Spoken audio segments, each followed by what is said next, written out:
Welcome to the Deep Dive. Today we're looking back, actually almost 70 years, to the first Asia-Africa Summit in Bandung, Indonesia. A really pivotal moment. Absolutely pivotal. Yeah. April 1955. Bandung wasn't, just another conference. It was basically the birthplace for South cooperation, and the non-aligned movement really traces its roots back there.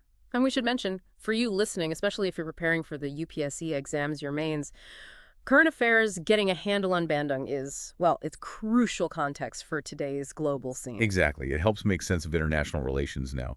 And our discussion today is drawing mainly from reporting in the Indian Express. Okay, so let's get into it. What was really driving things back then? What brought these nations together in Bandung? Fundamentally, it was this really strong feeling of anti-colonial solidarity. You had all these newly independent nations in Asia and Africa. Right. They'd all shared that experience of being, pushed to the margins, on the global stage. So they wanted to change that narrative. Precisely. Their main goals were, 1, assert their sovereignty, that hard-won independence.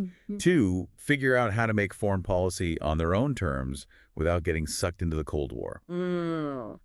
Free from those pressures. Yeah. And 3rd, act together. Use collective action to, make their voices louder in the global South. Okay, so that's the why. What about the what? What core principles actually came out of the summit? They laid down some key ideas.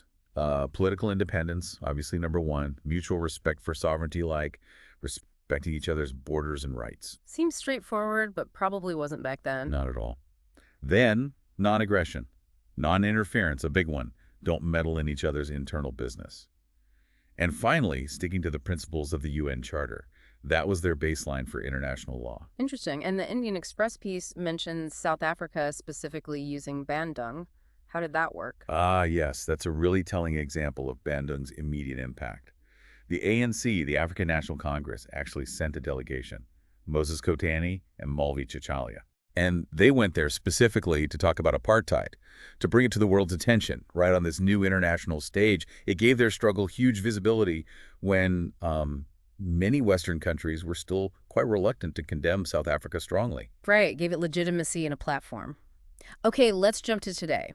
The multilateral system seems, under strain, doesn't it? How do those Bandung principles look now with all this rising polarization? Yeah, it's a stark contrast in many ways. That polarization, the lack of trust we see now between major powers, it directly cuts against those Bandung ideals of cooperation and mutual respect. We hear a lot about a might is right approach creeping back in. Exactly. And that's a fundamental challenge to the rules-based order that Bandung championed.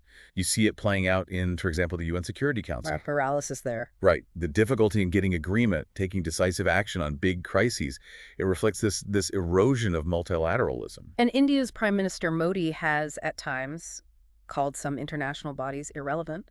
Is that connected to this Bandung legacy? I think it connects directly. His criticism often highlights the failure of these institutions to reform, to really reflect the world as it is now, not as it was in 1945. The Global South's interests, their concerns are they adequately represented. Bandung was born out of that same feeling of inadequate representation. So the push for UN reform, like expanding the Security Council, it's a continuation of that Bandung spirit, demanding a fairer structure. So that initial feeling of marginalization that drove Bandung, it hasn't entirely disappeared, has it? No, not entirely. I mean, the context is different, of course. You have major economic powers now in the Global South. China, India, Brazil, South Africa itself, Indonesia. The BRICS nations, for example. Exactly. Institutions like BRICS are, in a way, modern expressions of that desire for greater agency for South-South cooperation that Bandung pioneered. But the core issues of equitable power sharing and representation in global governance, they definitely persist. So what's the path forward then, based on this legacy? Well, the strategic challenge, or maybe opportunity, for the Global South now is to build effective partnerships, not just amongst themselves, but also finding allies, like-minded nations, maybe even in the Global North, to push for a genuinely inclusive, equitable global order. And for our UPSC listeners, drawing that line from Bandung to today's geopolitics is key. Absolutely essential.